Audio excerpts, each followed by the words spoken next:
Marina Razalova. Pues no pasa nada, Razalova. Yo sé que es bastante complicado nuestros apellidos. Sí. Ya lo conocemos. Para nosotros. Sí. Bueno, ella vive aquí en España, pero toda su familia y, bueno, es de Ucrania, tiene esa experiencia dramática de tener que ir a Lugansk, ¿no? Esta próxima territorio, y nos va un poco contar esa situación.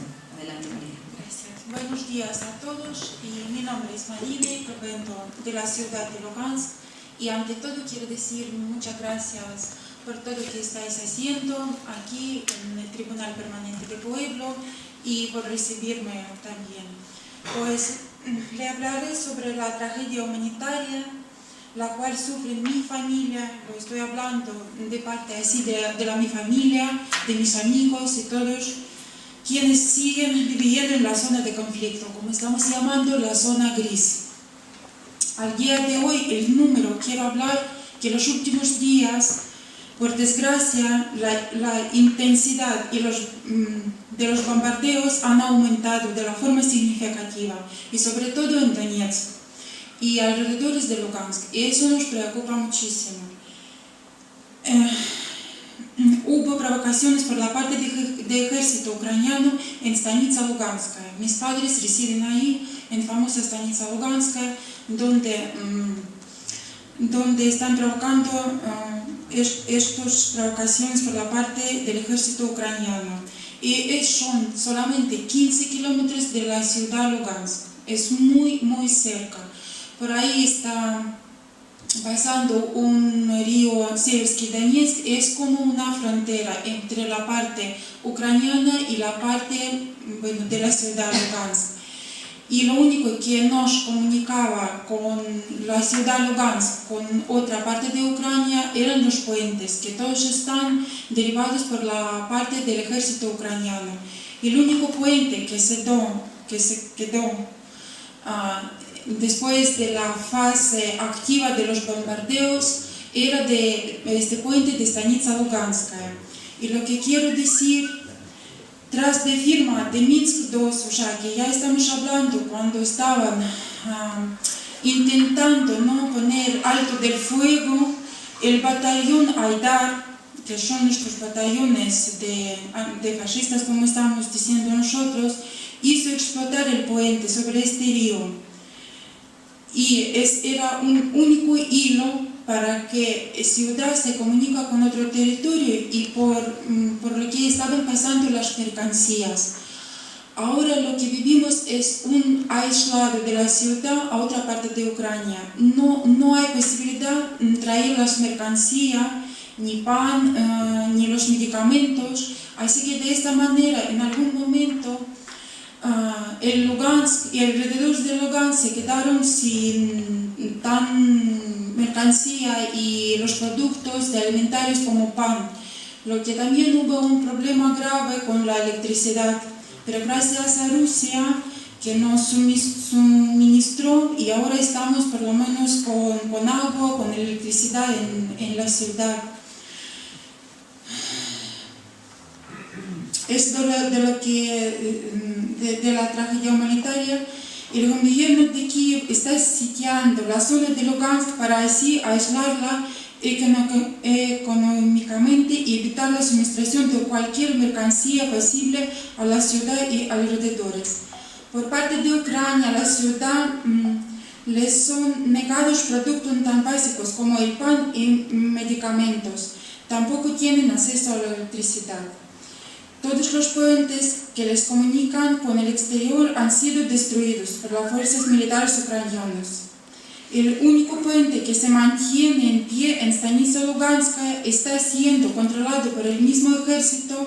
Para cruzarlo se requiere de un permiso especial y que no es tan fácil para recibirlo este permiso. Y esto está causando numerosas colas de gente que quiere cruzarlo para comunicarse con otra parte de su familia que reside en Lugansk, por ejemplo, y un caos que imposibilita el reunirse de las familias separadas. El sistema financiero está obsoleto totalmente. En la ciudad Lugansk no hay el dinero de Ucrania, grivnia, sino ahora tiene que cruzar rublos, si no hay ninguna posibilidad de financiación, no hay dinero.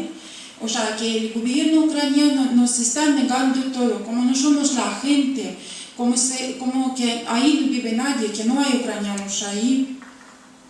Hoy en día circula por la ciudad de Lugansk el rublo ruso. Debido a esto, la pensión no les llega a los jubilados que residen en Lugansk. Para recibirla, los ancianos no tienen otra opción que salir de la zona del bloqueo, arriesgando su propia vida para intentar empantanarse en cualquier zona controlada por el Estado y así recibir su pensión. Sin embargo, el gobierno ucraniano intenta por todos los medios impedir que los pensionistas se empatronen fuera de esta zona. Por ejemplo, la familia de mi marido, tanto como residen en Lugansk, ahora no tienen ninguna, son la gente mayor, no tienen posibilidad para recibir esta pensión, pero lo que está reclamando el gobierno ucraniano, que todas las pensiones y todas las ayudas se están pagando, pues no, es una mentira. La misma situación ocurre con la concesión de ayudas para madres solteras y familias numerosas. Es muy complicado describir con palabras el horror y la angustia que sufrimos debido a esta guerra civil. Quiero decir que es una guerra civil, no es un conflicto entre Ucrania y Rusia. No lo vemos así. Lo que estamos sobreviviendo nosotros es una guerra civil entre una parte de Ucrania y otra. Y lamentablemente pocos saben de esta situación, ya que la poca información que sale está siendo filtrada y manipulada por los medios de comunicación ucranianos, alegando numerosos ataques a la oposición y culpando a Rusia de la participación en la guerra civil, a pesar de que Rusia envía convoyes de ayuda humanitaria e intenta hacer de intermediaria entre el gobierno y la oposición. Y también quería decir de las organizaciones internacionales humanitarias, por ejemplo, como Cruz Roja, Médicos Sin Frontera.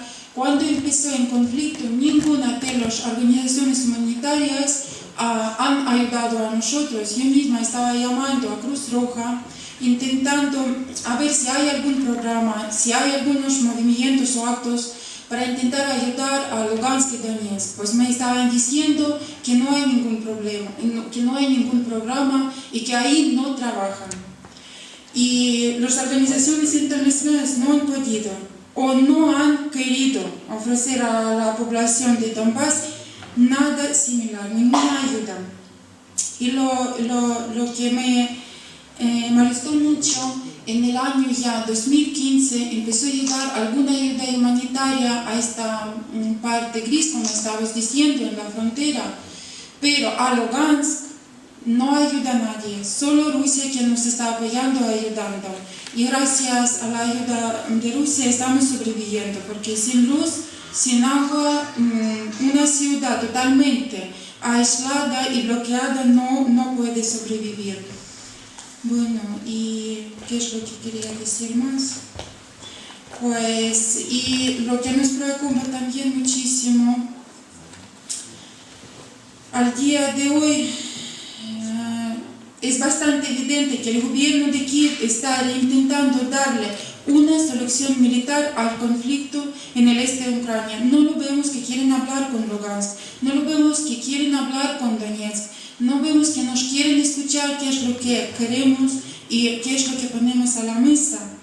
Y desde que empezó el conflicto se veía que no se trataba de una solución política, no les interesa una solución política, se trataba de reprimir a quienes se oponían al gobierno ilegítimo vigente de Kiev, resolver el asunto por la fuerza.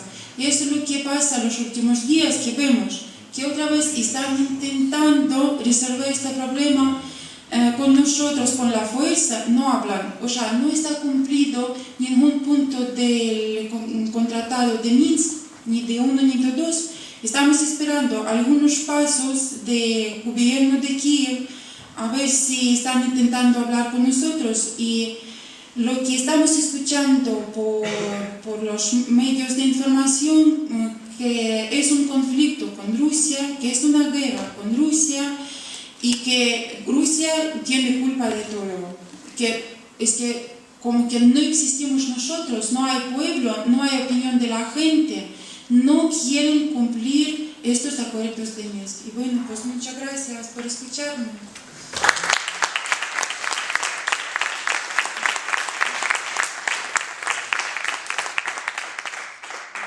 Gracias, Marina. Vamos a dar también unos minutos por si queréis hacer algún comentario, hacerle alguna pregunta. Ella nos ha traído un testimonio directo de su familia, de la gente que vive en este territorio en guerra, ¿no? Del que se sabe poco. Nos ha ilustrado sobre esa desinformación que tenemos sobre lo que está pasando ahí, ¿no? A ver. ¿Siri?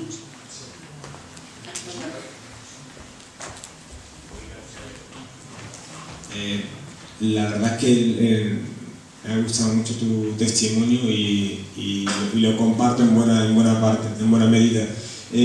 Mi pregunta sería si desde la parte de lo que pretenden denominar la parte rebelde, lo que es la parte opositora, que llaman prorrusa, desde ahí no pueden ir rompiendo ese bloqueo informativo, sacando vídeos, por ejemplo, a través de internet, porque es el único medio que nos queda a los pueblos que estamos en resistencia, ¿no? La única vía que queda medianamente libre para poder hacerlo. Si no se está haciendo por esa vía blog y demás. Y después, por otra parte, me llama mucho la atención el hecho de que el gobierno ilegítimo de la actual Ucrania esté anulando, por así decirlo, esa resistencia popular y trasladando la figura del enemigo a Rusia, ¿no? Que es algo que generalmente suelen hacer estos países o estos entes estatales que pretenden silenciar a una población que se rebela, ¿no? En nuestro caso nos pasa con Marruecos, que siempre acusa a Argelia en vez de hablar de los saharauis. En el caso vuestro, pues entiendo que es perfectamente extrapolable. Pero sí, me gustaría saber si no estáis haciendo por la vía de internet y de intentar ir haciendo esa difusión. Gracias. Gracias. Es que hay información, es bastante. En YouTube, si entrarlo ahí, o por ejemplo, las redes sociales, sí que hay mucha información sobre eso. El problema es interpretarlo, porque claro, es otro idioma por una parte. Por otra parte, todo esto, por ejemplo, muchos vídeos que estaba intentando descargarlo yo para ponerlo, ¿no? Es que se bloquean, luego eso se borra, o sea, que aparte de una guerra civil que lo está pasando ahí, también hay una guerra informativa. Es que es una tragedia drástica que estamos sobreviviendo nosotros, es que se rompen las familias, porque en una parte de Ucrania, en nuestra parte, que estamos gritando ya a todo el mundo, mirad lo que está pasando, que es una guerra civil, por otra parte de Ucrania, esta información no llega, o sea, que tienen otra imagen como que los milicias rusos están atacando la parte de Ucrania, y como que quiere cortar un trozo de Ucrania y recoger esta parte de Ucrania y el Donbass, que estamos llamando nosotros, que son dos provincias de Donetsk y Lugansk. Y claro, habido a eso, la información no llega hasta el pueblo europeo. Y claro, tanto como no hay mucho interés aparte de este tema, aparte del tema de Donbass, porque claro, aquí están creando una imagen de una Rusia que es un país malo, de miedo, de oso grande, no sé, es que ya de verdad, Putin tiene culpa de todo, hasta que si pasa mal tiempo, Putin también tiene culpa. Por eso claro, es muy complicado que la información llegue hasta vosotros. Por eso estamos aquí, muchas gracias a vosotros para hacer lo que estáis haciendo. Yo quería simplemente añadir un elemento a la pregunta que hacía Siri. No debemos de olvidar, cuando nos dice Marina que hay una guerra informativa, una guerra mediática, que Internet, aunque nos dé esa apariencia de democracia, de libertad, que es un instrumento de los pueblos, no olvidemos que todo eso también está controlado, que forma parte de las grandes corporaciones mediáticas que también tienen el control de los flujos de la información a través de las redes, y que en cualquier momento eso puede ser interceptado, ¿no?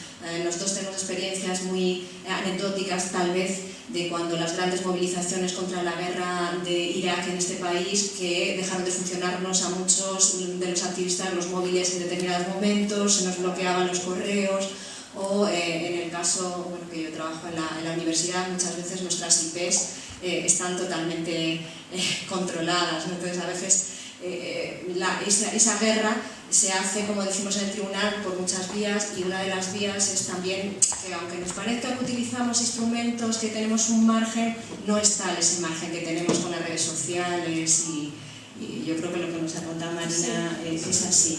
También es verdad que hay un esfuerzo por parte de otros medios de comunicación masivos y otros gobiernos a nivel estatal de romper ese bloqueo mediático a través de televisiones propias.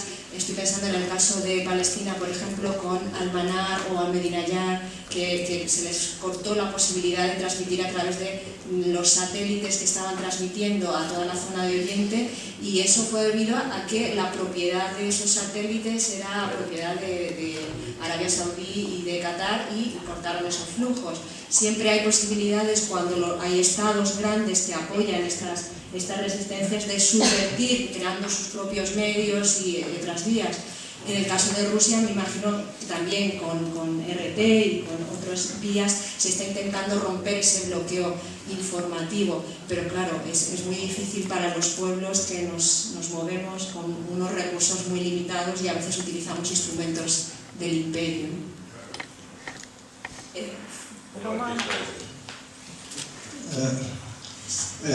Quiero dar gracias a Marina por la información que presentaba, y yo quiero confirmar también, porque soy también de Donetsk, ¿no? Y tengo familiares que viven ahí.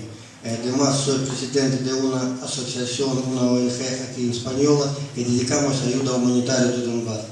Y yo puedo confirmar eso todo lo que ella decía. Además, yo mismo escribí carta a Cruz Roja hace año y pico, ¿no? Y no recibí Cruz Roja, Médicos Sin Fronteras, tal. No, a mí no respondía nadie. Luego, gracias a mis contactos ahí, yo hablé hacia como cara, ¿no? Y me comentaron, Román, política oficial de España y Europa entera, que en Ucrania no hay ningún conflicto. Pero además en Ucrania hay guerra civil, hay genocidio de su propio pueblo ucraniano. Yo todavía tengo pasaporte ucraniano y además estoy en lista negra, que no puedo entrar tranquilamente porque me espera 15 años de cárcel. Entonces, yo confirmo esto que ella decía. Sobre información, que no hay información. Información hay. Aquí hay compañeros que estamos trabajando en esto, ¿vale? Desde el principio de este conflicto. Nosotros directamente hacemos vídeos, hacemos entrevistas, hacemos videoconferencias, tenemos fotoexposiciones. Además, gracias a, porque colaboramos con muchísimas organizaciones, hasta algunos partidos aquí en España, vale, no partidos, pero representantes de algunos partidos de algunas ciudades. Y solo quiero decir, hacemos una fotoexposición sobre Donbass que se llama Donbass, la triste verdad en Móstoles, el Museo Histórico de Ciudad de Móstoles. Y luego, por información que yo tengo, ellos han tenido algunos problemas y esto. Yo mismo daba varias entrevistas en diferentes medios, vale, no ha salido ninguno. Por eso hay censura, cuando aquí en Europa dice que no hay censura, no sé qué, hay censura, y todo esto Europa intenta tapar. Gracias.